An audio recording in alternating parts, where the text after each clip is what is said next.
Everybody, welcome to the Phoenicia Show podcast and blog. I'm your host, Audia Jones of thephoeniciashow.com.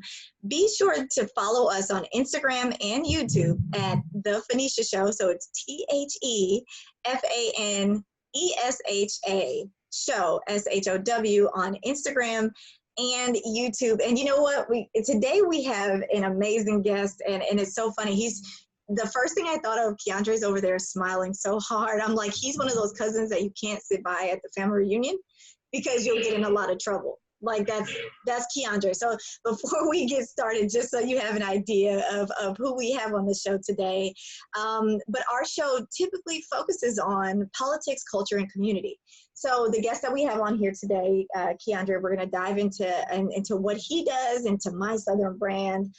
Super excited about this interview, but we will also talk about how his brand ties into the culture and into the community, and how it's not just he's not just a foodie and he's not just a food expert, but he's somebody who looks to connect people through the love of food.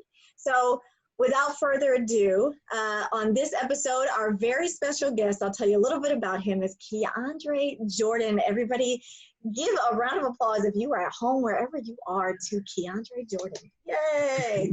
So Keandre is a foodie and a food expert who is originally from Alabama. He's from Alabama, attended Alabama A&M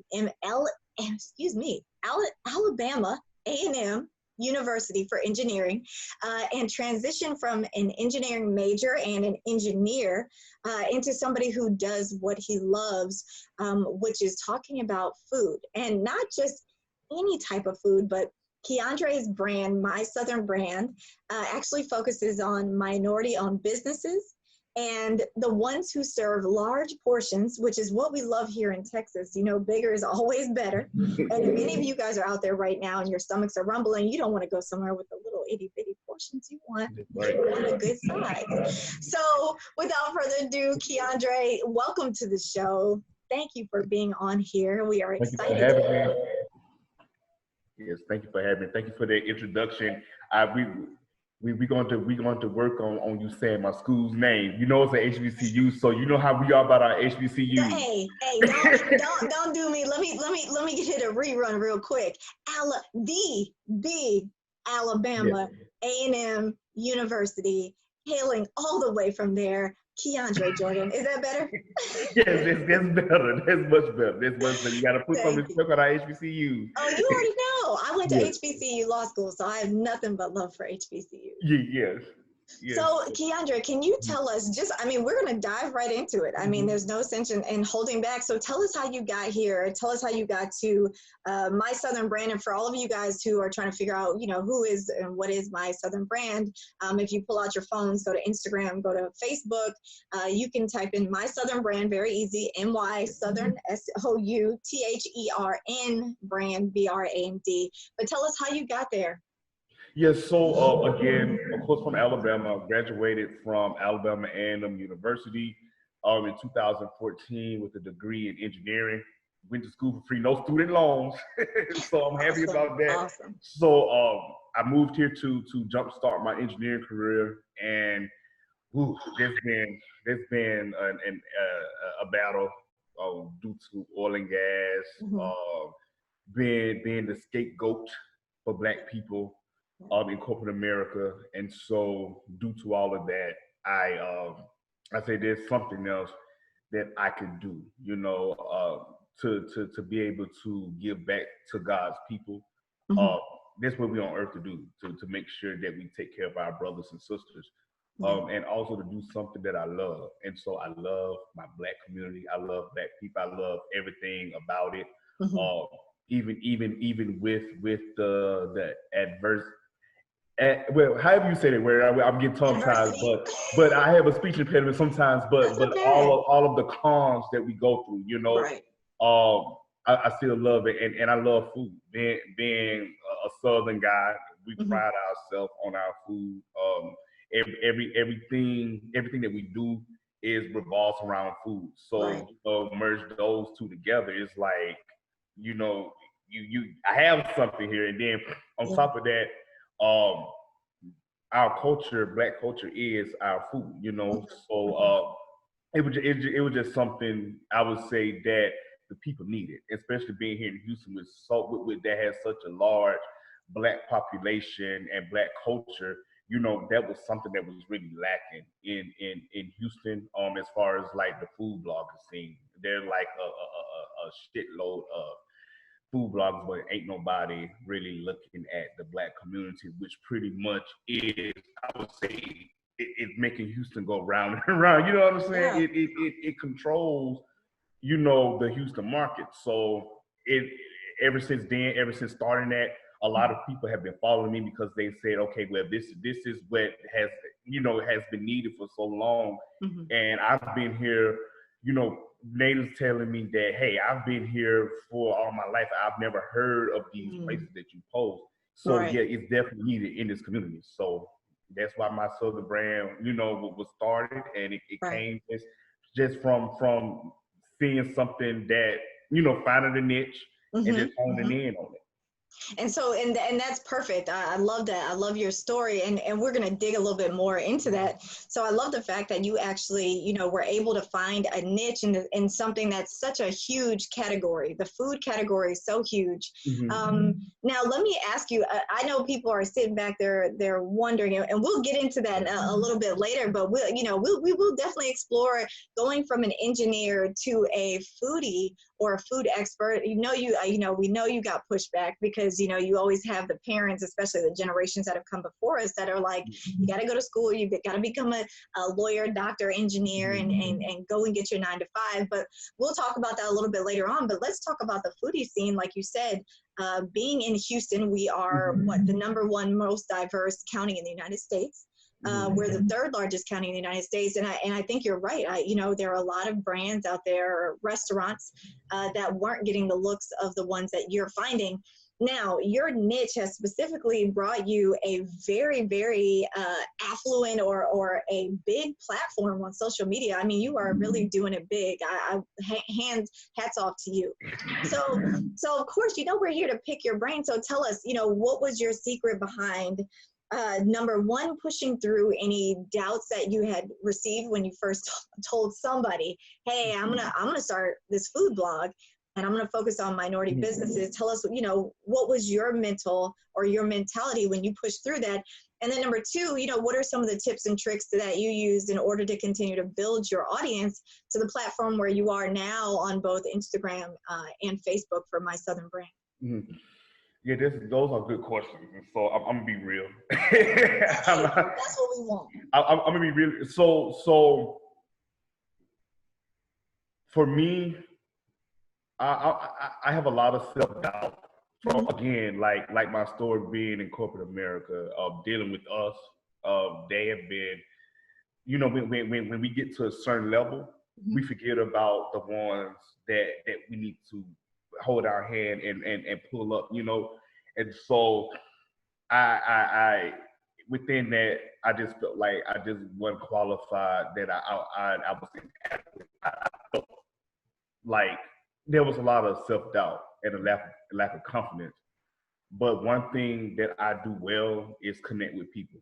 And that's just innate. Again, being Southern, I was raised like that, to be friendly, to be respectful to people.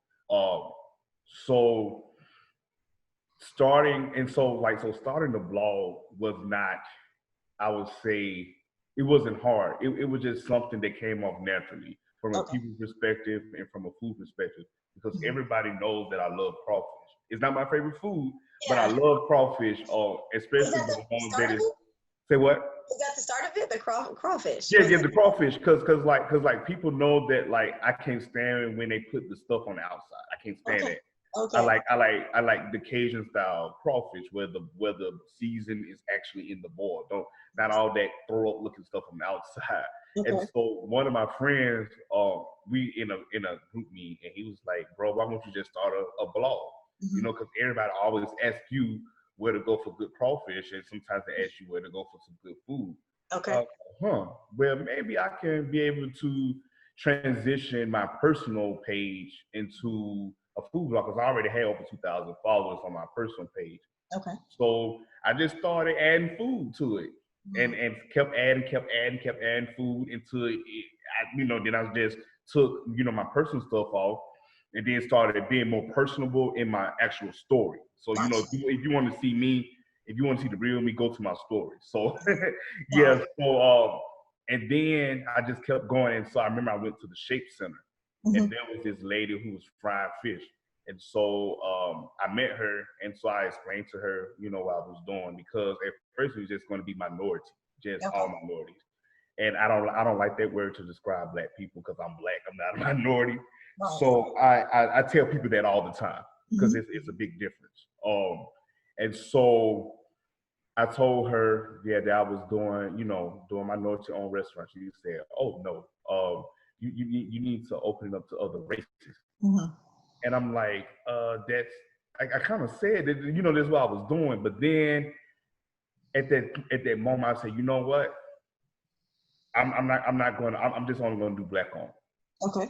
I'm just only going to do because from that day, it's like, dang, we always, us as a race, not us, but we as a race, we're so inclusive that we want everybody, we want to consult everybody. We want everybody to like us. We want everybody, to focus on us. Like, you know what? No, I'm not gonna do this. I'm just gonna focus on my community because our community needs it. Right. And so that self-doubt turned into perseverance. I say I'm going to make sure that I pull up the Black people, the Black community, the way that I want to be pulled up by our people in corporate America.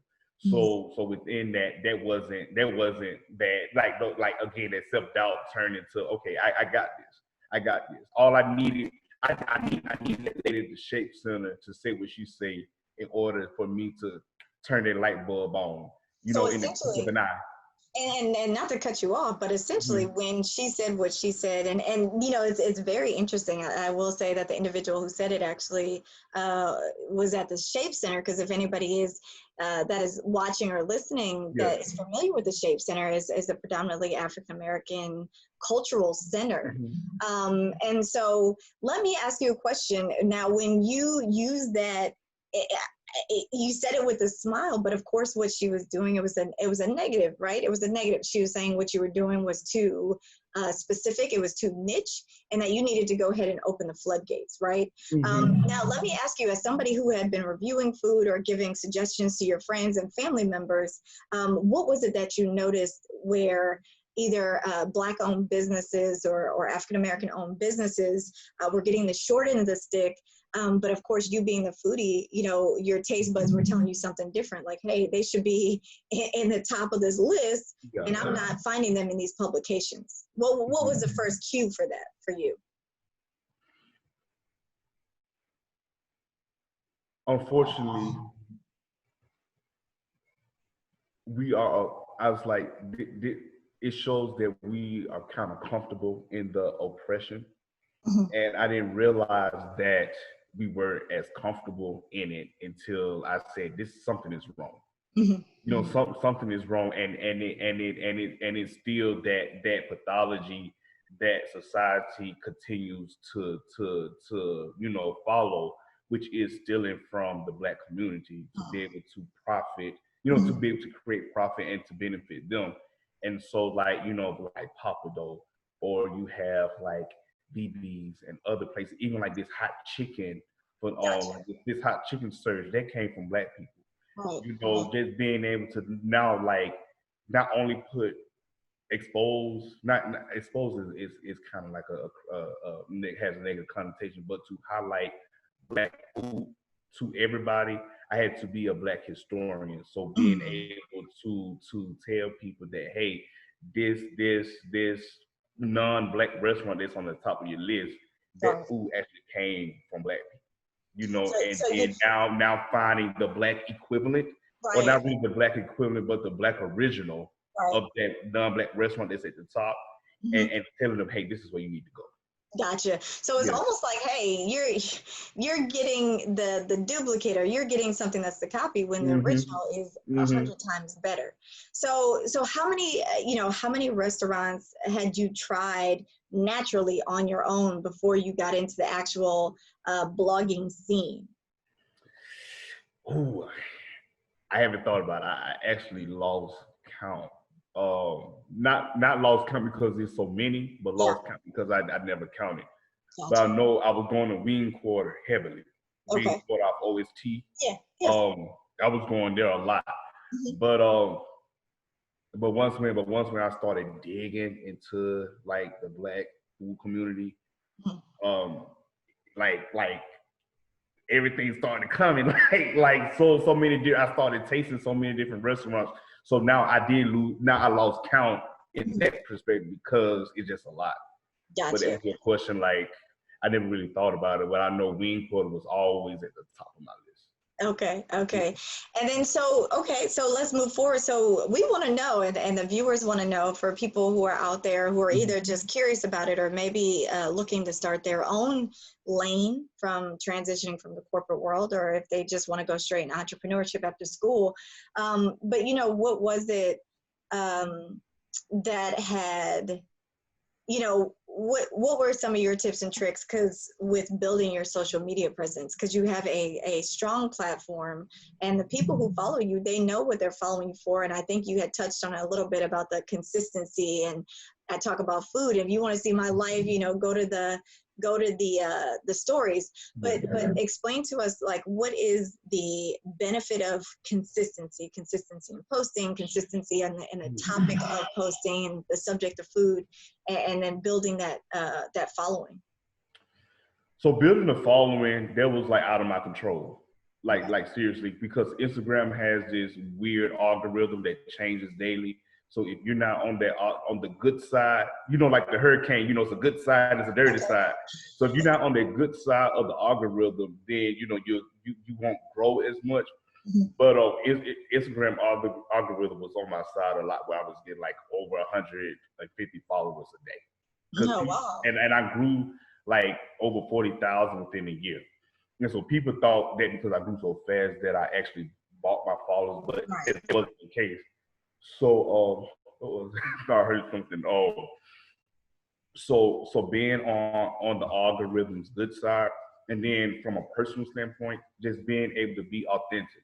When you have over 10,000 followers, people think like your followers think that they can't reach you, because you have all these followers, you think you big headed, or you kind of like you are influenced. They may not have time for the people, when they ask questions. So I have an open door policy that does not include ignorance. That does not Yeah. include ignorance. So just being able to be, I would say, available, Mhm. Mhm. to your audience, and then that gives them, I would say, some type of, that makes them comfortable to reach out when it is, when they want to talk about some stuff, whether it's, again, like, of course, food, but then I'm talking about other things on my story, like Right. mental illness, what's going Right. on in the black community and stuff like that. So just being able to also, I would say, be aware of the times and be able to speak on like this racial injustice that's going on currently. Gotcha. And so Mm-hmm. what was and I know we heard a little bit of luck in there, but at the end of the day, luck is when preparation meets opportunity. So a lot of Mm-hmm. times people that are successful, that are like you, that are in other positions similar to yourself in different Mm-hmm. fields, I think when you get to a certain platform where it's kind of easier to kind of be like, oh, it was luck. But no, I believe there are some people Mm-hmm. who have dreams and will continue to stay asleep, and those dreams will stay Yeah. dreams. But you're one of those people who have gotten out there and made your dreams a reality, right? I mean, Mm-hmm. Mm-hmm. that is what it is. Like, you can Yeah. wake up every day, blog about food, blog about restaurants, and people take your opinion very, very serious. So Oh, is there? and I forgot, like also, because it is a lot, like being able to, okay, so when you have an open door policy, right, you're able to get a lot of feedback Gotcha. from your followers. So people treat me like I'm a Yelp or a restaurant owner, Okay. because wherever bad, good, or a different experience that they have, they're going to let me know. And so with that, I create like some type of system to how I grade the restaurant based on what my followers and I, feel that a restaurant should have in order to be, among the greats. Gotcha. So I guess through your experience, you were able to create a criteria that you Yeah. judge restaurants based on. Yeah, based on the feedback, so they won't. So these restaurants won't get any negative reviews on Yelp, and they can kind of rectify the situations. Yeah.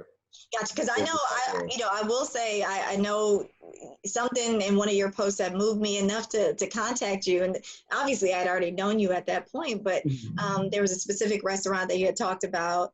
And I think I reached out to you on direct message. I'm like, oh, Keandre, I had an issue with with XYZ, and I thought this was going on with the restaurant, but it was something about your post and your content and your consistency of always posting the food. And like you said, the open door policy. So if someone's listening that's looking to build their following in a specific subject matter or a specific niche, one of the things it sounds like you would definitely say is to have an open door policy in order to engage with the people who are actually following. Yeah, engagement is key. Engagement is key in this.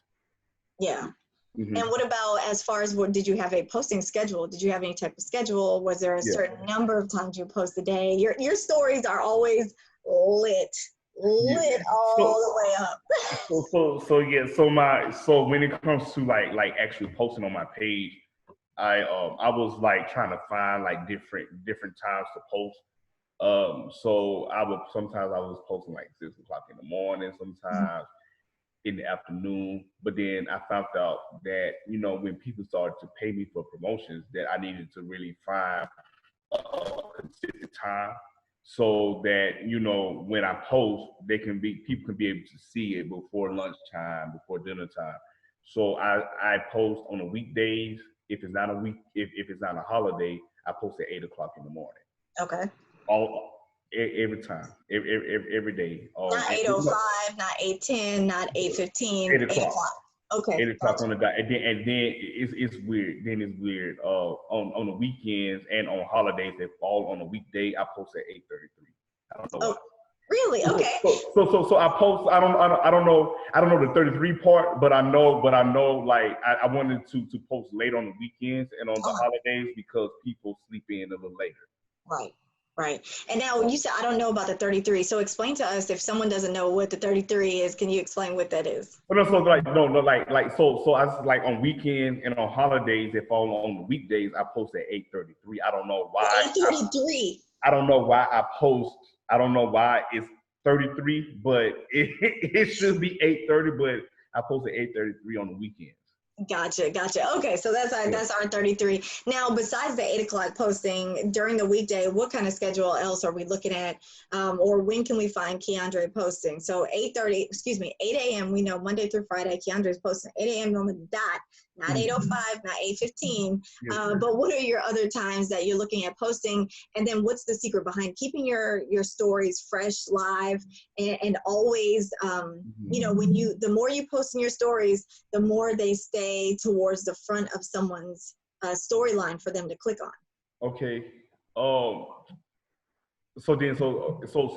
So sometimes when I have like 2 postings a day, I still do 8 o'clock or 8:33, but then I do an hour later for the second post. Oh, so wow. The first post can do, what it has to be, what it needs to do, because I already know how well a post is going to do within the first hour. Pretty much within the first 30 minutes. I know like it's going to do well. Like if it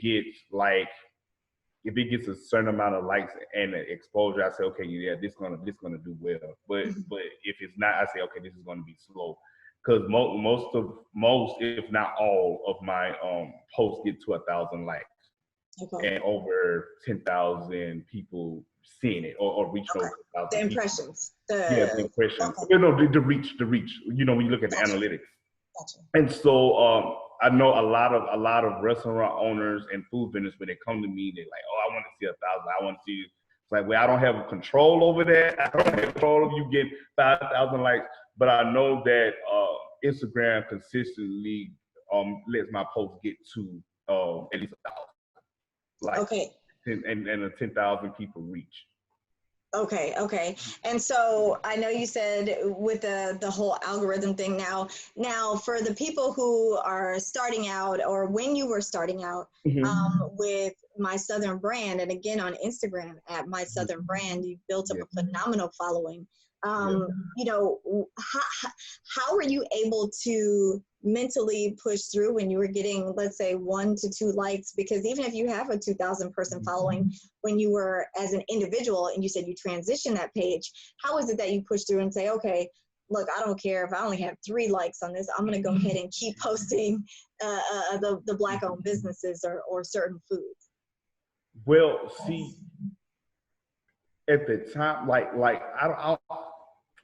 I'm trying to answer that question well. Not that I'm lying or anything, Yeah. but but it's the fact that I grew so quickly that every time I grew a certain amount, the likes went up. Okay. So I really didn't. So even when I had 2,000 followers, the likes were still kind of consistent a little bit. Gotcha.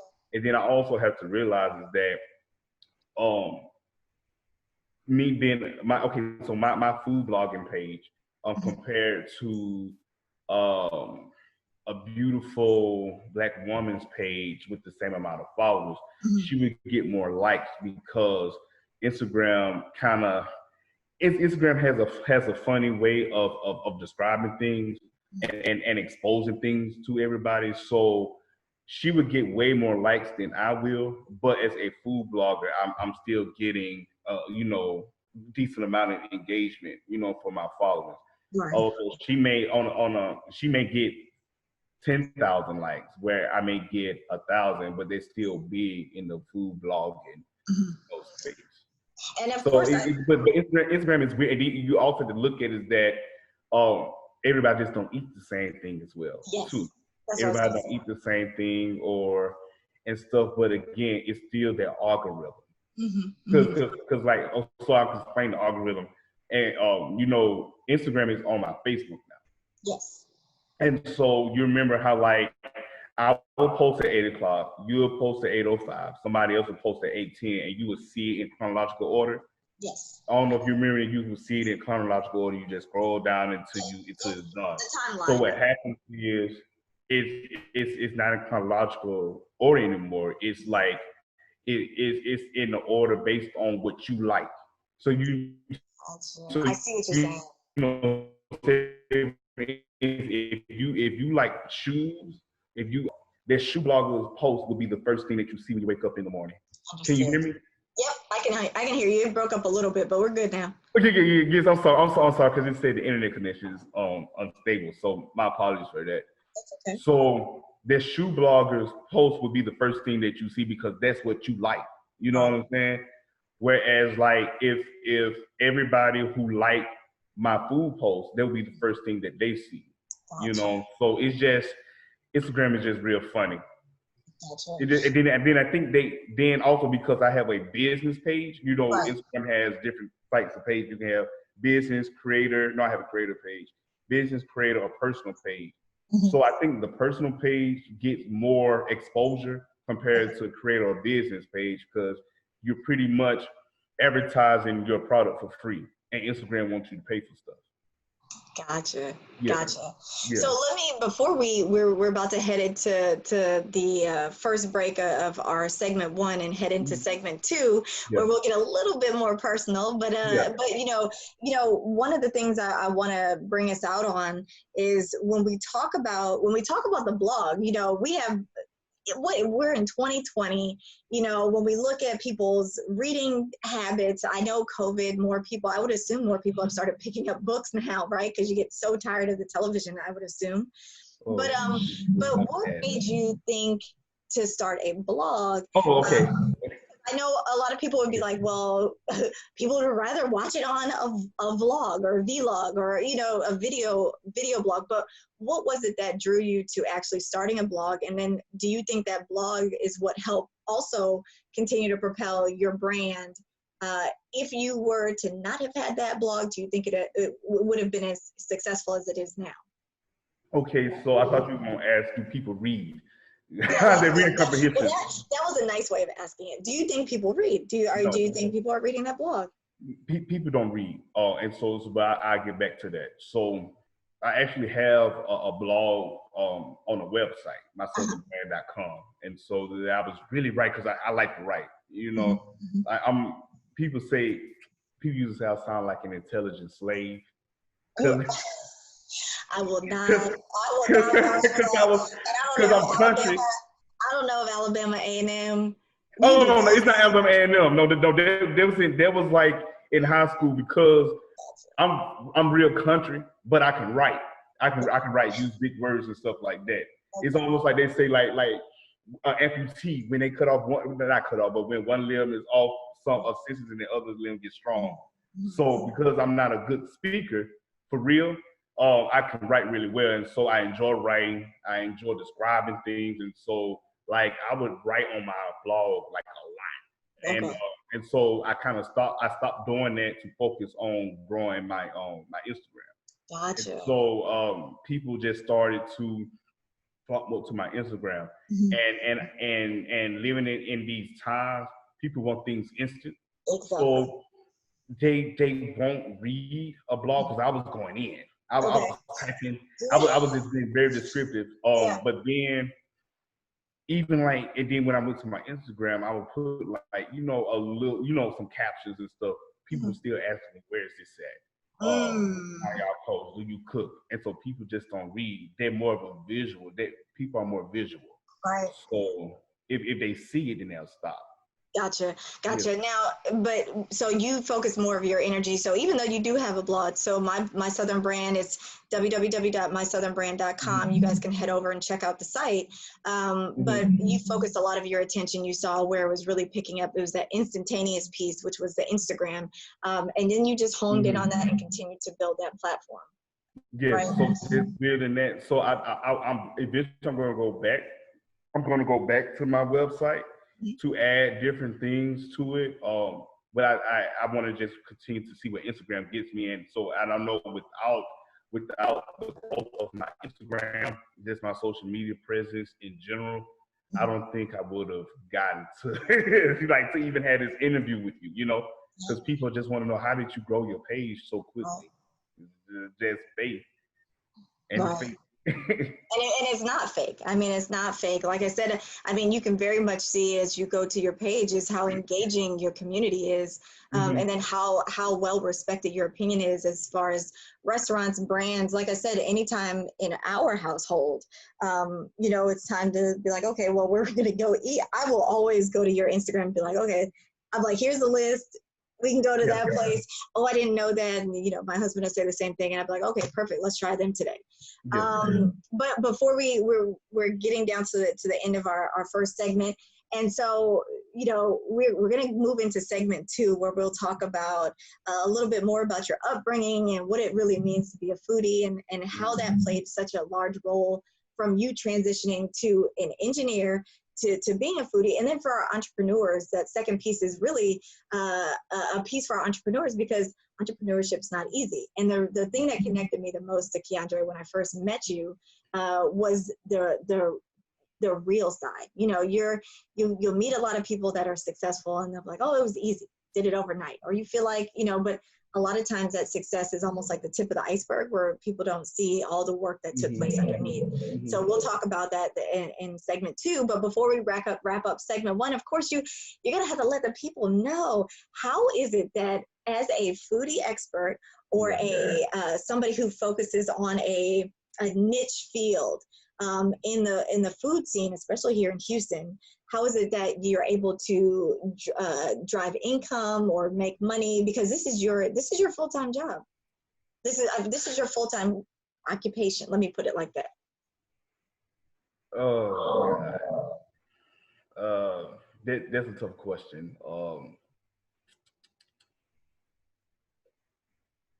Dealing with us is a lot. With Black people, it's a lot. It's almost like I'm you know how teachers feel. Teachers like what they do, a lot of them do, but they get paid little. And it's like the crap that I go through to help our people and to promote our people is it's just a lot. Like we don't like to pay. We like to shoot each other in the foot. Well, I'm pretty sure a lot of other races are like that. But I know my people. But that's the only community that I'm involved in. So just to clear that up, I don't think that that's a black thing. But absolutely, yeah. So and then the traditional, because our community is so traditional, they don't understand what a food blogger does, and so it's a lot. So people are starting to come around now, but there's still a battle. It's still a battle. People pay me. They're starting to pay me a lot more now. Gotcha. But there's still an uphill battle. Well, hold on to that thought because we're about to go into our first break. So everybody, thank you for joining us for segment 1 with Keandre Jordan of My Southern Brand. You are not going to want to miss the second segment. So the first segment, we talked a little bit about how he got into My Southern Brand. We picked his brain. You saw he let me pick his brain about how to build, how to build that following, the phenomenal following, how he got to where he is, how to have a social media presence, not just any kind of social media presence, but one that's not paid for, and to have a community of followers that's engaging, that respects his opinion. So if you would like to follow Keandre, make sure you guys go ahead. And Keandre, if you want to drop them and tell them where they can find you at. So looking at the DM now, so you can definitely find me on Instagram at My Southern Brand. You can find me on Facebook, My Southern Brand. I'm also on Twitter. I haven't posted on that in a long time. But that's at My Southern Brand, and then of course my website is www.mysouthernbrand.com. And if you want to check out some of his masterful writing, go to mysouthernbrand.com. Guys, for the people joining us in the second segment, it's going to be for the loyal Patreon followers. Thank you so much to everybody who signed up for a membership on Patreon to follow The Phoenicia Show. And again, make sure you guys follow us on Instagram, YouTube. This video will be live on YouTube, Twitter, on the web at The Phoenicia Show. So it's THE, Phoenicia, FANESHA show, SHOW.com. And we will join you guys shortly. So come on, Patreon. Let's go to our loyal followers, and we'll see you guys for segment number 2. You're not going to want to miss this. Thank y'all for watching. In his business. Yes, thank you guys.